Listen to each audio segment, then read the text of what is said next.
No final de semana, a convenção do PL oficializou o Flávio Bolsonaro como candidato à presidência. No discurso, o filho de Jair Bolsonaro se emocionou e chorou ao falar sobre o pai. O maior e mais injustiçado líder político brasileiro, vítima da maior farsa que esse país já testemunhou. Pai, você despertou nessa nação, com a sua verdade, com a sua coragem e com a sua humildade. Eu vou direto para o telão para receber a Berenice Leite, direto de Brasília, para a gente repercutir esse assunto. Bom dia, Berenice, seja muito bem-vinda, muito bom tê-la conosco. Boa segunda-feira para você. Quero ouvir a sua análise aí sobre os principais pontos que você quer destacar em relação a esse discurso do Flávio Bolsonaro no final de semana.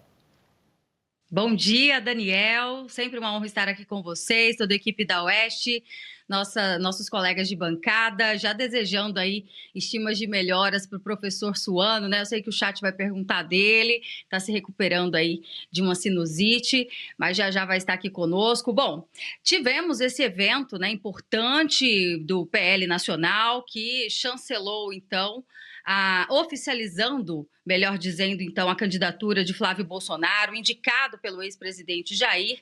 E sim, como bem destacamos aqui já no início do jornal, esse momento onde ele se emociona e se lembra, né, do legado deixado pelo pai e de tudo o que ocorreu nesses últimos meses, né? Tivemos o julgamento do 8 de janeiro, esse jogo de cartas marcadas que acabou condenando o ex-presidente a 27 anos e mais alguns meses de prisão. E, Daniel, nesse momento, o PL tenta aí buscar, né, virar votos, principalmente daqueles que são indecisos. O evento foi marcado por uma grande quantidade de pessoas, isso é importante ressaltar, né? Teve até um início ali de tumulto, justamente porque mais pessoas queriam entrar num espaço que tinha um limite e realmente estava lotado, né? Diferente de outros partidos, de outros opositores que vão concorrer também à presidência da República. Mas o senador Flávio Bolsonaro destacou não só esse legado do ex-presidente, como também o seu projeto político, caso seja eleito para 2027, né? As principais bandeiras que vão ser aí exploradas nos próximos meses até outubro, principalmente a segurança pública, né? Então ele sabe que é um gargalo que o Brasil enfrenta, a economia que está aí em decadência, a inflação, então todos esses pontos também foram aí enaltecidos nesse discurso. Claro, ficou aquela expectativa, aquele cheirinho de que talvez seja a Daniela Marques, a vice dele, mas isso ainda não foi oficializado e, claro, todos ficaram na expectativa. E a gente vai falar ainda sobre alguns outros pontos, a exemplo da Michelle Bolsonaro, mas daqui a pouco eu não quero ultrapassar a pauta, né? Então, acho que de início a gente pode estar destacando esse resumo básico da convenção do PL em São Paulo. Hora de receber também a Guta Pini. Bom dia, Guta. Seja muito bem-vinda, muito bom tê-la conosco. Boa segunda-feira para você. Sua análise. Bom dia, Daniel. Bom dia, Berenice, toda a nossa querida audiência. Então, um evento muito esperado, até porque essa questão da oficialização da candidatura do Flávio Bolsonaro, a gente sabe que nas últimas semanas houve também todo um burburinho ali na internet de bastidores. Será que de fato essa campanha iria ser oficializada? Será que o PL iria manter o nome de Flávio Bolsonaro? E agora está mantido. Agora, como bem disse a Berenice, ficou aí essa expectativa de quem será a vice. E é o que tudo indica, a gente fala a vice porque o próprio Flávio já externalizou a vontade de colocar uma mulher aí para ser a sua vice, compor essa chapa, mas esse nome ainda não veio. O nome da Daniela Marques, como a Berenice também trouxe, é algo que está aí pairando no ar, uma pessoa que inclusive estava ao lado ali do Flávio para oficializar aquele projeto Brasil por Elas, porque essa é uma sinalização também da campanha do Flávio, esse eleitorado feminino. Então, por isso, essa questão de uma mulher aí para chegar nesse eleitorado. É como se fosse um gargalo da campanha do Flávio. Vamos falar mais adiante também sobre a própria Michelle Bolsonaro, esse vídeo, a questão do vídeo do Jair Bolsonaro. Não vamos adiantar a pauta aqui, vamos aos poucos. Mas é isso, Daniel. E você também, Tawane Catan, seja muito bem-vinda, me acompanha hoje aqui no estúdio no Jornal da Oeste, primeira edição. Tawane Catan, que esteve lá em loco nessa convenção do PL que aconteceu aqui em São Paulo. Bom dia, bem-vinda. Muito bom dia, Daniel. Bom dia, Guta, Berenice, toda a nossa audiência, a nossa equipe aqui do Jornal da Oeste, primeira edição. Bom, nós estivemos ali anteriormente à convenção no Palácio dos Bandeirantes. O dia começou cedo, no sábado, porque o Tarcísio de Freitas, governador de São Paulo, recebeu o presidente argentino Javier Milei, justamente para condecorá-lo com a Ordem do Ipiranga, que é a maior honraria do estado de São Paulo. Então, ele foi recebido ali pela guarda do palácio, que inclusive falou em espanhol, para que o Javier Milei fosse bem recebido por ali. As cornetas se acionaram, então ele entra, muita expectativa ali, muitos jornalistas em volta daquele espaço para receber o Javier Milei, mas foi deixado claro que a gente só ia tirar foto, fazer as filmagens, até porque ele foi à convenção do PL em seguida, que é o que a gente vai comentar daqui a pouco. E foi assim, realmente, quando você disse que ele foi muito bem recebido, ele foi bem recebido, inclusive, pelo, ainda na ocasião, pré-candidato Flávio Bolsonaro, né, que ainda não havia sido anunciado oficialmente, mas com um abraço bastante efusivo, com palavras muito gentis, muito carinhosas. É isso que você acompanhou lá, né? Exatamente. Isso foi na parte interna do palácio, né? Claro, a gente teve acesso ali a poucas entradas, até porque é o presidente da Argentina, então, claro que a nossa vontade era fazer um monte de perguntas ali, com tanta coisa acontecendo no Brasil e no mundo, mas ele foi muito bem recebido, sim, pelo, até então, pré-candidato, agora a gente pode falar candidato. Exatamente. Bom, são 7h08 no horário de Brasília. Essa fala do senador Tawane Catan, que a gente acompanhou aí há pouco durante o discurso, de aproximadamente 20 a 27 minutos, uma coisa assim, 25 a 27 minutos, chegou a ser interrompida por um vídeo que foi exibido no telão do evento, com uma versão do ex-presidente Jair Bolsonaro criada por inteligência artificial. Vamos ver. Nenhuma prisão vai calar o sentimento de esperança que despertamos. Nenhuma prisão vai calar milhões de brasileiros que acreditam no nosso país. Por isso, peço que vocês recebam de braços abertos a pessoa que escolhi para me substituir, sangue do meu sangue, meu filho Flávio. Berenice Leite, quero a sua análise aí, esse vídeo exibido aí de Jair Bolsonaro, uma imagem criada por inteligência artificial, repercutiu bastante no final de semana, tanto entre apoiadores de Jair Bolsonaro, mas também os integrantes da base governista partiram para cima, é isso? É isso, Daniel. Já estão contestando, né, a equipe tanto da campanha do Lula, quanto também alguns parlamentares, né, o Lindbergh Farias, como sempre, batendo ponto ali no Supremo Tribunal Federal, enviando as suas ações, ajuizando ali algum tipo de provocação para tentar, de alguma forma, prejudicar o partido opositor, no caso, o PL, né? Eles contestam, inclusive, essa projeção feita com inteligência artificial, mas, pelo que eu tenho ouvido, inclusive nesse final de semana, já ouvi alguns juristas que comentaram que o que prevê ali na legislação é que esse tipo de conteúdo precisa especificar muito bem que se trata de um conteúdo produzido por IA.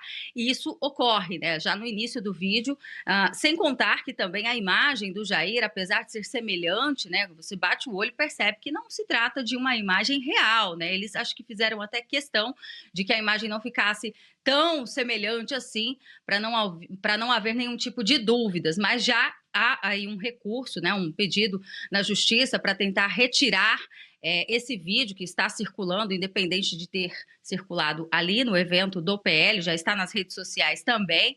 E claro, né, rememora, aguça a saudade dos eleitores de Jair Bolsonaro, que viveram os 4 anos do seu legado ali, onde nós percebemos que o Brasil, de fato, deu uma alavancada, saiu do vermelho, né? E aí, Daniel, quando mexe com o sentimento do eleitor, o PT sabe muito bem o efeito disso. Não à toa, o ex-presidente Jair Bolsonaro foi colocado nessa condição de inelegibilidade pelas condições que sabemos, né? Por uma reunião com embaixadores, onde ele pedia ali mais transparência nas urnas eletrônicas. Então, todo e qualquer movimento que ele faça, desde escrever uma carta, né? Vamos recordar rapidamente que antes da sua condenação no processo do 8 de janeiro, Jair Bolsonaro já tinha o cumprimento ali de medidas cautelares, já não podia usar as redes sociais, e tudo isso foi acontecendo aí a doses homeopáticas. As medidas cautelares o colocaram, inclusive, na prisão, né? Numa domiciliar inicialmente, judicialmente antes mesmo do julgamento do 8 de janeiro. Então, o ministro Alexandre de Moraes, como os próprios filhos já externaram, foi morto em vida. Eles querem isolar ele de todas as formas e até uma projeção como essa incomoda os seus opositores.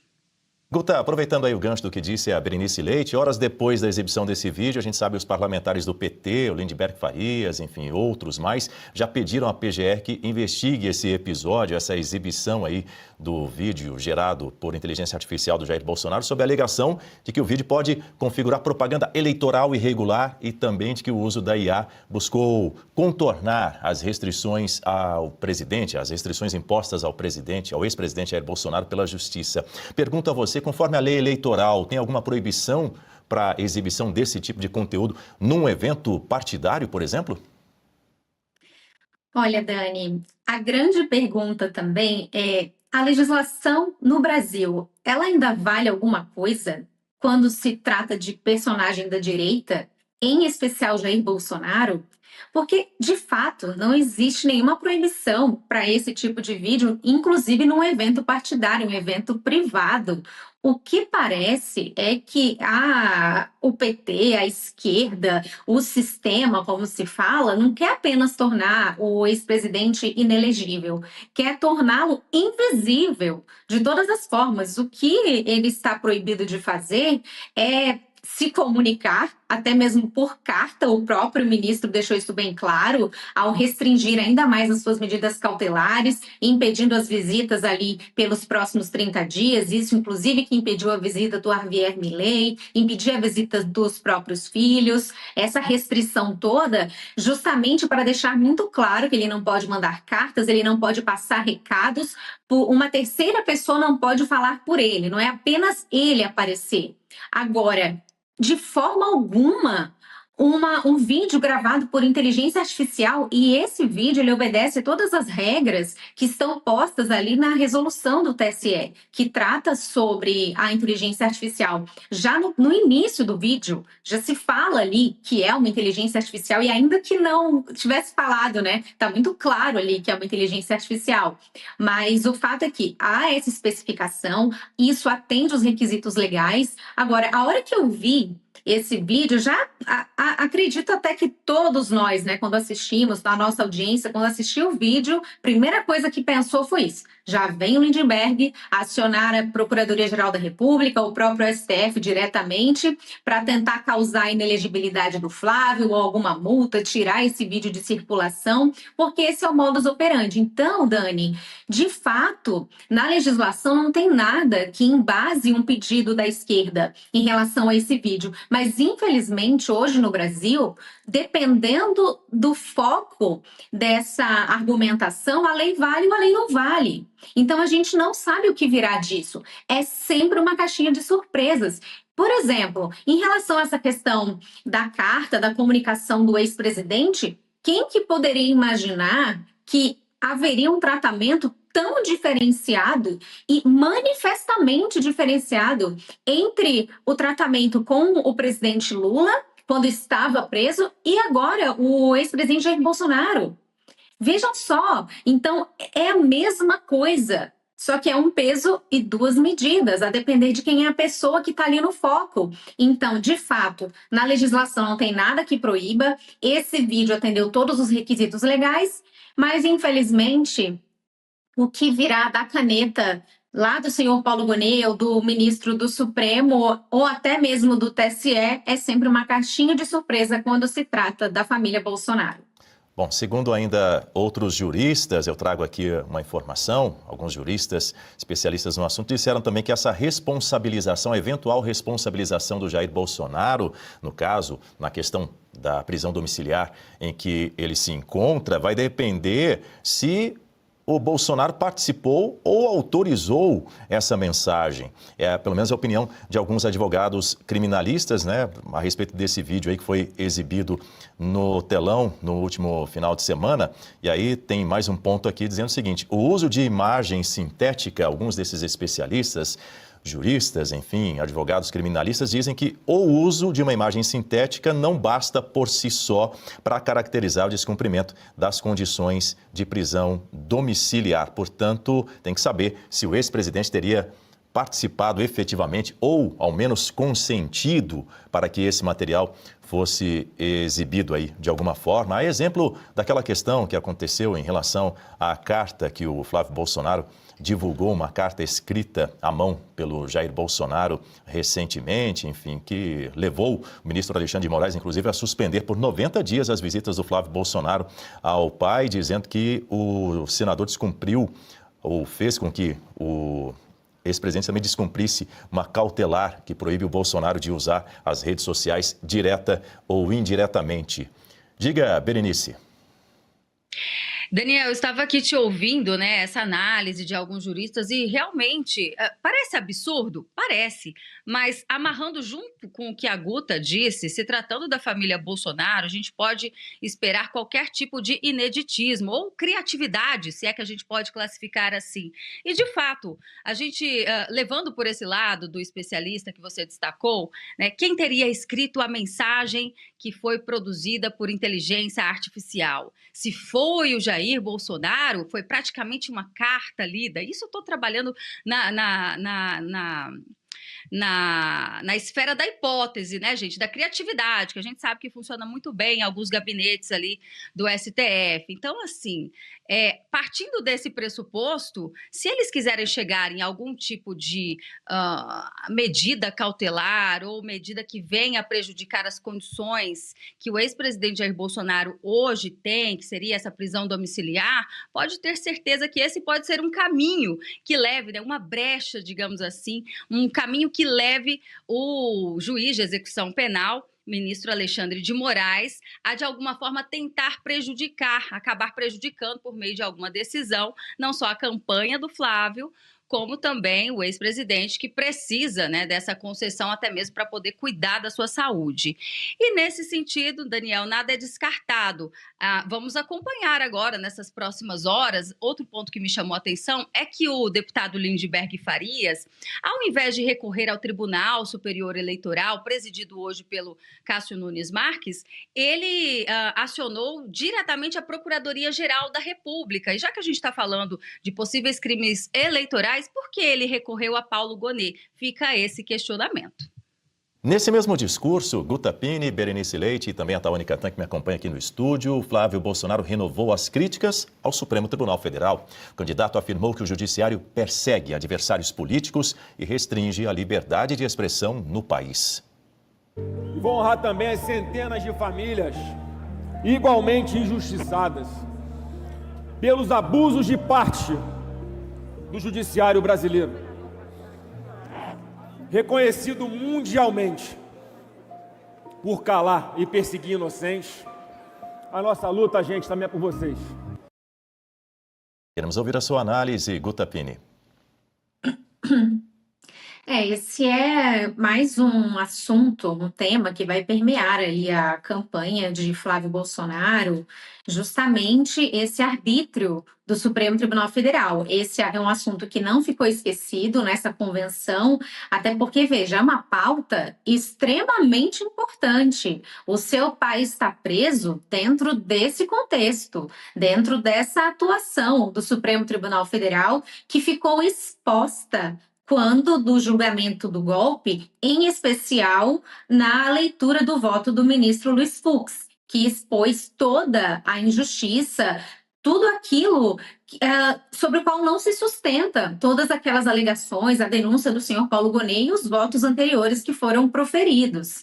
Agora, em especial nesse momento que a lei da dosimetria está suspensa, em que os presos do 8 de janeiro não podem sequer ter suas penas recalculadas, foi um momento extremamente oportuno para que o Flávio relembrasse pelo que passa o país. Então, é uma pauta que a gente acredita que vai permear toda a campanha dele, ele já sinalizou isso, inclusive, nessa convenção, em especial também a questão de impeachment de ministros, porque isso que nós estamos tratando aqui, Dani, você trouxe a questão do vídeo de IA, se isso vai ter alguma repercussão, o que está na legislação. Enquanto não houver uma reação por parte do Senado, aquilo que está na Constituição, na legislação eleitoral, nas resoluções, nada disso importa. O que o Flávio está trazendo aí, essa questão do arbítrio do Supremo, em que ele fala parte dos membros do Poder Judiciário, todos sabemos a quem ele está fazendo referência,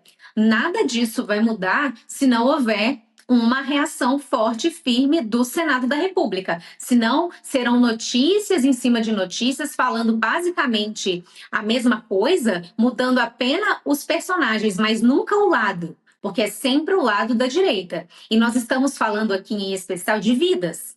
Pessoas que estão encarceradas por crimes que elas não cometeram.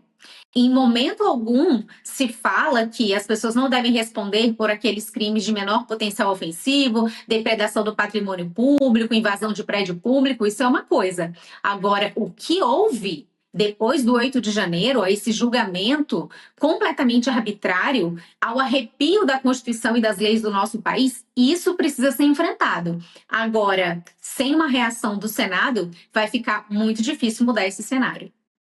Inclusive, durante esse evento, Berenice Leite, um pouco antes, na verdade, de o evento começar, quando começam a tocar algumas músicas ali para esquentar o público, né, num pré-evento, houve uma música, o público escutou uma música que fazia uma crítica, ao ministro Alexandre de Moraes, dizendo o seguinte, abre aspas, eu não vou exibir aqui a música, mas ela dizia o seguinte: Xandão, teu reinado chegou ao fim. Uma crítica bastante contundente aí do Partido Liberal, uma crítica muito forte também do candidato à presidência da República, Flávio Bolsonaro, que depois elevou ainda mais o tom durante a fala dele, durante o seu discurso, não é?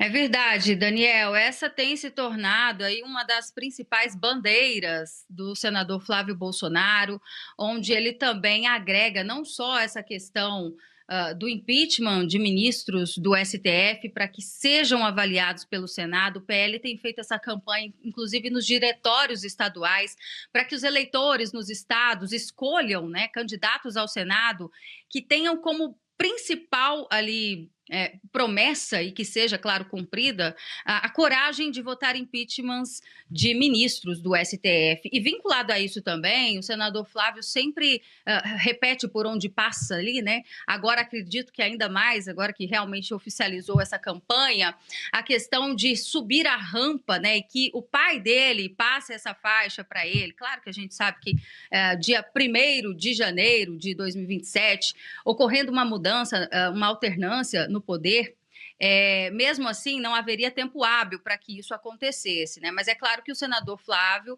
o candidato da direita, está se referindo aí a uma espécie de perdão judicial, um indulto, enfim, ao ex-presidente Jair Bolsonaro. Mas, Daniel, sem querer desanimar o nosso chat, né? Ainda que a gente vá por esse caminho que o senador Flávio traz aqui, acho que é um caminho longo a se percorrer. Nós tivemos o caso, inclusive, de Jair Bolsonaro, que concedeu um indulto a Daniel Silveira, o deputado federal à época, que foi condenado também pelo Supremo. A direita, inclusive, tem Daniel Silveira como um caso muito emblemático, porque seria o primeiro perseguido político dentro desse regime de exceção que a direita tanto exalta, né? Exalta no sentido negativo que nós estaríamos vivendo. Então, Daniel, nesse ponto de vista, a gente precisa realmente que haja mudanças em todas as esferas. Caso contrário, esse indulto também não teria muita validade. Mas é importante destacar, e a Guta aqui acertou no alvo quando fala sobre a dosimetria. Ninguém mais fala sobre a dosimetria. Quando eu digo ninguém, eu falo de canais, né, de jornais da grande mídia, que parece que esqueceu essa pauta junto com os condenados do 8 de janeiro. E nós aqui, como mídia independente, a Revista Oeste, sempre está trazendo os casos, inclusive daqueles que foram colocados em liberdade e agora estão retornando para a prisão. Então é uma pauta importante que o senador Flávio Bolsonaro deve levar por onde passar aí agora nessas andanças pelo país em campanha. Houve muitos discursos também durante aí as mais de 3h30 de evento, né, nessa convenção, Guta, Berenice. Eu vou ouvir a Tawane Catan, que esteve no local, além dos discursos Aliás, um dos discursos mais esperados foi o do presidente da Argentina, o Javier Milei, que a Tawane Catan já deu uma pincelada aqui agora há pouco a respeito da chegada dele ao Brasil, como ele foi recepcionado também, inclusive no Palácio dos Bandeirantes, não é, pelo governador de São Paulo, Tarcísio de Freitas, que também discursou, né, Tawane? E era um discurso esperado, né, Sim. Daniel? Por causa daquelas críticas, né, do posicionamento do governador, apesar dele já ter deixado claro que apoiaria Flávio. Mas eu achei um discurso muito contundente. Ele falou por vários minutos ali, então não foi um discurso rápido. Chamou a plateia, ele tem a característica de andar para lá e para cá no palco, ele tem feito isso nas agendas. Mas foi um discurso em que ele falou, por exemplo, que em São Paulo não haveria mais o retorno da esquerda. Então, ele disse que São Paulo prospera justamente por causa disso e acrescentou que o Flávio tem uma missão e não por causa do sobrenome, mas por coragem, por liderança. A gente tem esse trecho para mostrar para a nossa audiência. Vamos assistir, então, a fala do governador de São Paulo, Tarcísio de Freitas, nesse evento de Flávio Bolsonaro. Essa esperança está depositada em Flávio Bolsonaro agora. O Flávio está aqui não pelo sobrenome. Ele está aqui pela coragem, pela lealdade, pelo compromisso que marcaram a trajetória de Jair Messias Bolsonaro com esse Brasil. Sabe por que São Paulo prospera? Vocês sabem. Porque a esquerda nunca governou São Paulo. E a esquerda nunca vai governar São Paulo, que nós não vamos deixar. Pois é, tá aí. Então foi um discurso forte do Tarcísio. Também estiveram presentes o Ricardo Nunes, prefeito de São Paulo, também sempre está na cola ali do Tarcísio, e o presidente da Assembleia Legislativa aqui de São Paulo, André do Prado. Todos discursaram ali sempre com um discurso forte, colocando o Flávio como esse cara, essa pessoa, esse nome, que deve continuar o projeto do ex-presidente Jair Bolsonaro. Mas é importante também, Daniel, e eu quero trazer esse elemento aqui, que é o elemento feminino, das mulheres, que estiveram presentes por ali. Algo que a gente já na chegada notou foram aqueles bonecos de papelão. Então tinha do ex-presidente, tinha do Flávio, mas também tinha da Michelle. Então as pazes foram anunciadas na semana passada, no fim da semana, né, com o Flávio publicando um vídeo de desculpas. Aí a Michelle responde, diz que esse era o objetivo, enfim, um pouco antes da convenção. Claro, a gente vê que faz sentido a participação dela, né, porque ela tem todo esse trabalho no PL Mulher como presidente, saiu, mas enfim, teve um baita trabalho, sempre colocando os nomes ali em cada estado, em cada município. E aí a gente tem também a presença da ex-presidente da Caixa, Daniela Marques, porque em determinado momento ali o Flávio está falando e aí ele começa a ficar emocionado, inclusive ele se emocionou diversas vezes ali, principalmente falando do pai, claro. Então, ele se emociona e aí ele fala, eu vou me recompor por aqui, Daniela fala um pouco, então claro que essa estratégia, né, de colocar o feminino ali, as mulheres, que eram até então um gargalo, né? Tanto é que Daniela Marques é uma das vices mais cotadas, um dos nomes mais cotados para vice de Flávio, que saiu da convenção sem nome. Mas a gente tem aí uma fala da Daniela Marques também. Tem muita gente que vai trabalhar com você, você vai fazer o melhor time que esse Brasil já teve. Somos muitas pessoas de bem. Eu não estou preocupada com cargo, eu quero uma vassoura para varrer o PT. Pois é, e outra presença feminina também que surpreendeu, porque nas agendas do Flávio geralmente ela não fala, é a esposa dele, né? A mulher dele, a Fernanda Bolsonaro, que estava com uma colinha ali na mão. Então, ela também fez um discurso relacionando o Flávio com essa missão do ex-presidente Jair Bolsonaro. Falou por poucos minutos, mas deixou muito claro que estava ali como mulher brasileira, como mãe, e disse que é cirurgiã dentista, por isso não tem costume ali com a fala, não é política. A gente também separou um trecho da fala da Fernanda. Eu não sou política, por isso que eu tô com a minha colinha aqui, viu, gente? Não reparem. Mas hoje eu tô aqui como mulher, como mãe, cirurgiã dentista que sou, e também, acima de tudo, como brasileira. E como milhões de brasileiros, eu quero mudança para esse Brasil. Bom, e o Flávio Bolsonaro também declarou que uma eventual reeleição de Lula representa um risco para o Brasil, porque o petista poderá indicar mais 4 ministros para o Supremo. Imagine ele indicando mais 4 Alexandres de Moraes. Para onde esse país vai? E a verdade precisa ser dita com todas as letras, porque a democracia no nosso país está esculhambada. Guta Piñi. Esse é um ponto fundamental dessas eleições. Não é apenas a manutenção de um projeto que nós estamos assistindo, que é voltado para a centralização, tem toda essa questão de censura, a economia, o caminho que a esquerda traça para a economia, existe esse ponto fundamental que é a da justiça, que é o Supremo Tribunal Federal. O próximo presidente poderá indicar mais 4 nomes. Isso porque se o Lula não conseguir emplacar ainda esse ano o nome do Messias, que era esse nome aí que ele já tentou, enfim, pelo andar da carruagem, tudo leva a crer que ele não vai tentar novamente ainda esse ano. Mas então sobrariam essas 4 vagas, que não é para o próximo ano, ao longo dos próximos 4 anos, do próximo mandato, essas vagas vão surgir. E o ministro do Supremo Tribunal Federal é um cargo vitalício, ele fica lá até 75 anos. Então, veja, são decisões, é uma composição do tribunal que ela compromete gerações.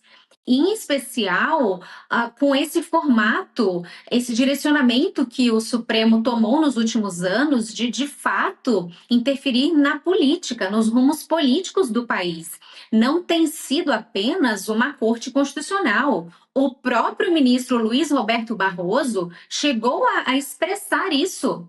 Disse que o Supremo Tribunal Federal tinha se transformado num poder político. Então, veja, tudo para no Supremo, e ainda que as pessoas, os partidos possam ajuizar as suas ações lá no Supremo, caberia aos ministros abrirem mão daquelas ações que não tivessem a ver com a sua competência. Não, aqui eu não vou interferir, porque isso aqui é uma competência do Congresso. Mas qual tem sido a diretriz no Supremo? Qualquer coisa que bate lá, eles julgam. O próprio ministro Barroso disse isso também, que o Supremo não pode se furtar a dar uma resposta. A hora que a ação chega lá, eles têm que julgar. Não é isso. Ele não é obrigado a julgar o mérito de tudo. A hora que chega o processo, o juiz faz um filtro, se aquilo cabe ou não àquele tribunal. É isso que é feito na Suprema Corte dos Estados Unidos. Mas aqui não. O Supremo se arvorou como o grande poder da República e não como apenas mais um poder, o Poder Judiciário. Então, isso está em jogo nas próximas eleições. Qual é o espectro político que vai indicar os próximos 4 ministros para o Supremo? Serão ministros mais alinhados a um espectro progressista, intervencionista ou um espectro conservador, liberal? Isso precisa ser ponderado e colocado na balança do eleitor na hora de decidir o seu voto.